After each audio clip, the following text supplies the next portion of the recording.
so now you're investing in the Southeast, right? What does a $20,000 property look like? Like, what does that look like? I mean, $20,000 in California, you can't even buy it. It looks like a $700,000 house in California. Okay, that's what it looks like. Really?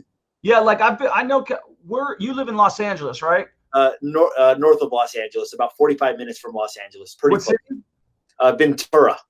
Ventura. Okay, so my buddy lives in Monrovia. I'm not sure if you're familiar with the area. It's by Pasadena and everything, but yeah, that would be a $7,000 house 5 years ago, and like that. So it's and I'll give you an example. Biloxi, they're like little 1960s 1,200 to 1,700 square foot ramblers that I bought. Now those houses are $50,000 and $60,000, $70,000, $80,000.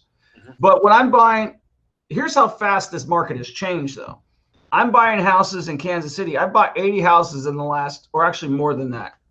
So I'll show you this right now because this is a good little visual. So this is my, I don't know, let me see it. That's the best way to do this. Okay, so this is my Kansas City, I'm trying to get it. This is my Kansas City list of properties, right? And so the red indicates all rented, okay?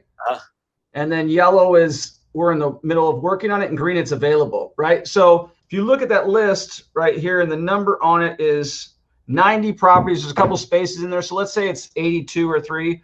I bought that many properties since January of 2020 in Kansas City, okay? And since I bought my first one for $25,000, $35,000, those same houses are trading at $80,000 now. That's how much that market has changed. Wow. And I'm still picking them off one at a time the way I do.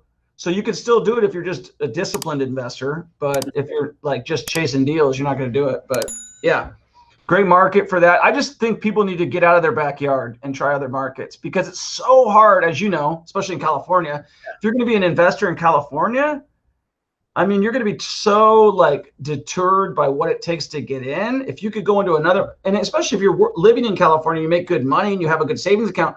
If you take $200,000 to another market and you buy 5 houses with it, you're making a pretty sizable investment. You should have pretty good cash flow on that.